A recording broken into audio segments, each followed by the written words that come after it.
Practice go today? More effort, more energy after the loss, or did you notice? Well, we do things the same around here. I mean, you don't, build a program like we built and have a couple 3-point losses and all of a sudden you change everything and you start questioning all. I think we question when we win and we question when we lose, and but I don't think we question our effort or our systems and things like that. So I thought it was a good day, a lighter day because of the change of the school. They have to actually go to school now today. So that cut some things short, and we had to cut back a little bit in time-wise. John, have you ever seen a game where so many of the touchdown catches were so close? Well, yeah, Sunday night highlights.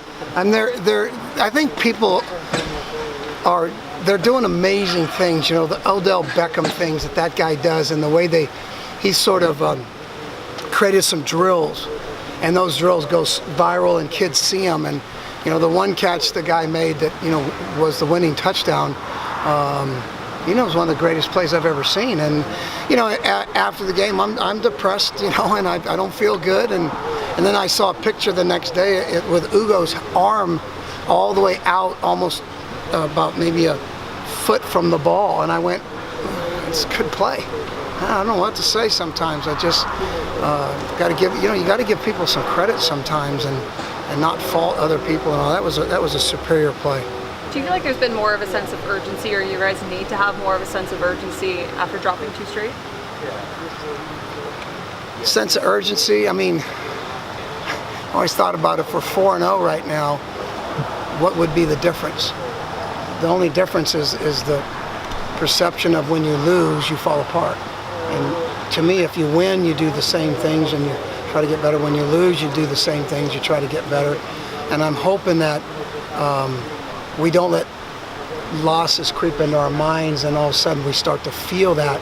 And it's a really dangerous path to go on, and I just try to tell my guys, we've got to get back to practice and do everything we can, because there's no such thing as easy football anymore. There's no easy games, and we're playing, a guy that helped invent a system that, Mike gets credit, Leach gets credit because he has touched every program in the country offensively, and nobody though can run it like he can. He's a true originator, and to go against them and over the years has been really fun and a challenge. And it remains that way. It's really a challenge to watch what those people up there do and how well they do it. And it's, in some ways, believe it or not, the secret is it's simple. It's simple, but not when you watch it all at once. It looks like a Chinese fire drill. With a young team and how close you've lost the 2 games, How much do you have to mention to the players, don't doubt yourselves, trust the process, we're just almost there? Well, I think that we do, even when we're winning. We don't change a formula because you've had a couple close losses. You just focus on what we have to do to get better, and where we can. I look back and there's a number of plays we can make on either side of the ball, and then does everything change? We still give up a lot of yards and points, and we want to cut those things down and so on and so forth. But I know one thing I'm not going to allow is guys to start to think that they're losers. They just lost a couple games. We got to keep going and get ready for this big challenge. I hardly watched the last week's game with them because we play such a unique offense again this week. This is really the 5th game in a row that I think every offense was a little bit different and pose a lot of problems in preparation, and especially with the Cougs offenses, it's really, really special what they have created up there. Schooler with his 2nd interception on Saturday. What does he bring to the defense from the safety spot? Speed, athleticism, and he can catch the football. I mean, all those things. He's missed about 4 tackles. He's probably made 20. A couple of the tackles, were big open field misses. That when he gets that down, he makes those. He's gonna be a pretty special athlete for us. Does he remind you of anybody else? Any of the great safeties you've had over the last few years? No, not really, because he's really fast, you know, and he's tall and he's thin. So there's some thoughts about body types of some of the guys I've had. But you know, he's a lot like Tyree Robinson, who's on the team now. Where do you think the secondary is compared to last year when you guys played Washington State and the lead up was, oh my gosh, this young secondary Well, is going against oh my gosh, oh my gosh, too. No, I just we've got more guys, we've got more experience. When you talk about the four main passing concepts that Washington State uses, it's not foreign to them, and that's one of the hardest things in coaching right now is just learning and trying to learn other people's systems and apply it to what you have, and it's really difficult. I made myself watch a couple of games Saturday night, and to make myself feel better, I just said, nobody can stop anybody anymore. I mean, both games I watched, there was over 1,000 yards in each game, and some of those teams have what we think is pretty good defense, and so college football has really changed in terms of the systems and all, and so we'll see what happens. We'll be better. We had a good game against them last year. A few plays and we walk off the field 24-17. You hold Washington State to 17 points. That's a big deal. I mean, this team averages, their completion average is 75%. It's just phenomenal. It's freaky, and they don't throw interceptions and they don't get sacked. So it's a heck of a war. John, it's gonna be something. How much will you rotate them? It's gonna be fast. Yeah. How much Well, they don't. Their thing isn't. They don't care about like Colorado. Colorado was fast. Colorado really did a great job. My hat's off to them. They built the program. I've seen it like you can. If you give someone a chance, they get better and better. And you're going, God, it's the same guy I played against 3 years ago. Now, that guy 3 years ago is against my guy that just got here. And that's why things start to change sometimes. And, when you can keep that momentum going for as long as we have, it's pretty evident of why things change. And I don't know. I kind of lost my question there, but just on the rotation? Oh, the rotation part. I don't know, man. It just depends on who I can trust and who can learn to be in the right places at the right times. And that's a dilemma when you're off a guy and you look back and one play is an opportunity to win the game. I don't want to ever blame somebody. People say something about Dakota throws a bad pass at the end of the game. It's his fault. It's not his fault. He got us down there. He got us back in the game. He did everything he possibly could. We had opportunities on defense to make some stops, get the ball back. It's football. It's a combination of a lot of people, and we all accept the blame. With how good offenses are around college football these days, like you were mentioning earlier, what's kind of that give and take like when you're, maybe you want to be harsh or coach up your players, but at the same time, that teams are going to go for 40 on any given night? That's a great question. That's a fair question too. It's something that you don't talk about if you're a defensive coach. You cannot talk about the fact that people are running a million more plays. They have no conscience anymore. It's about outscoring your opponent.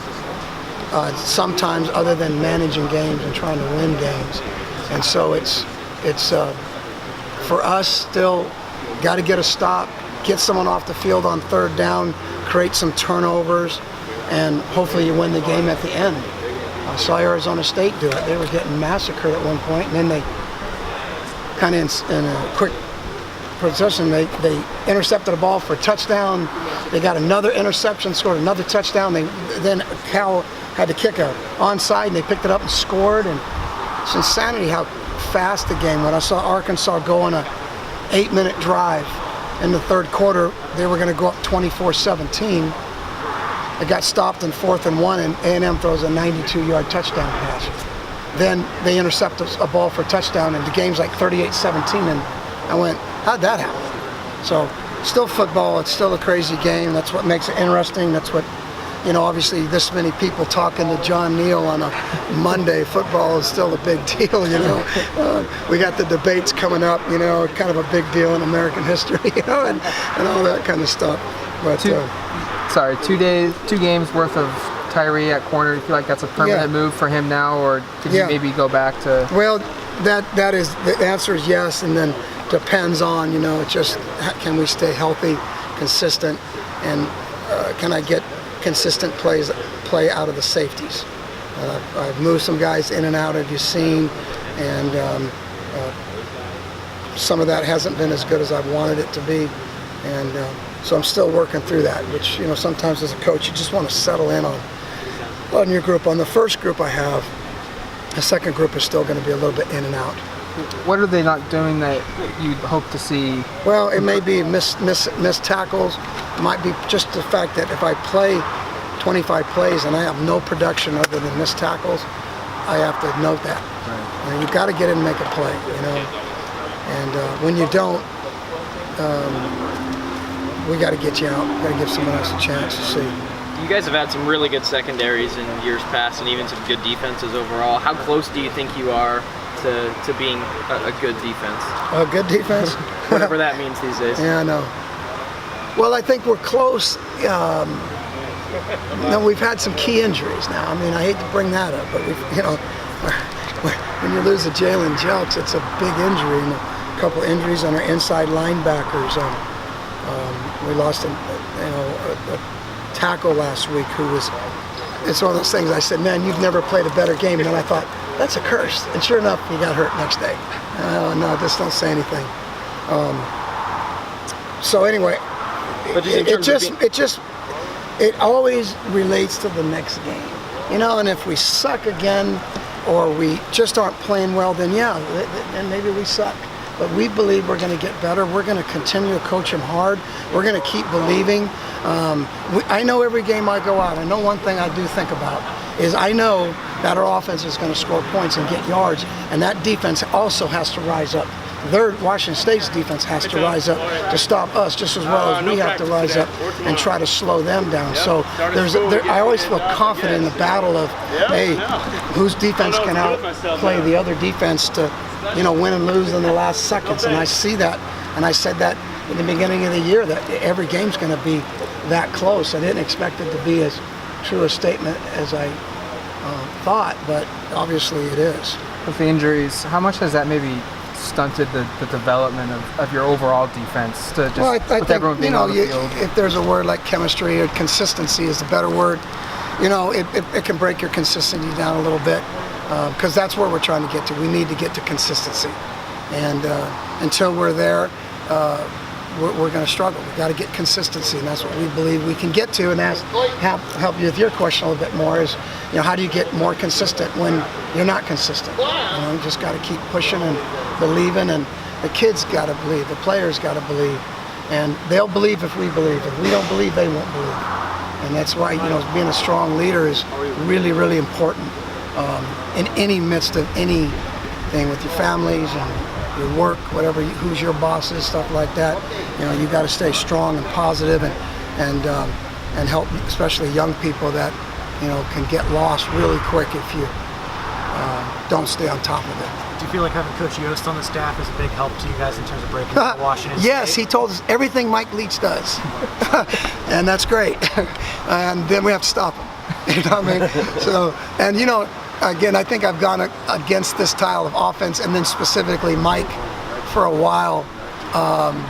That you know what they're doing, you know how they do it, but they're really good at it. And even if you know the play, you got to stop River Craycroft coming across the field. He's run that play 8 million times, and we've defended it 25 times. And I'm not exaggerating. That's how good they are at it. Opening play last year, I just want to stand up and give them we called the perfect defense for that particular play and knew it was coming, and they threw it within an inch and got a first down. I went, oof, scares you, because they're that precise, and the quarterback is really talented. Really, he'll be an NFL starter. Is Malik Lovett a guy you're going to bounce between corner and safety? Yeah, I have to. Yep. Is that because Juwan was still maybe a little limited? Well, it's coverability. Coverability. You know, I got guys out there and, you know, put poor Khalil out there and zero man coverage against their best receiver like last week, and they caught us on a deep ball, and that was a really smart play by Colorado, and they got us at the right moment, the right time with the right people, and that was the results, and good for them. Yeah, it's still a battle to match personnel the best you can because of 4 wides, and this team runs 4 and 5 wideouts every play, and we can't have slow guys on fast guys.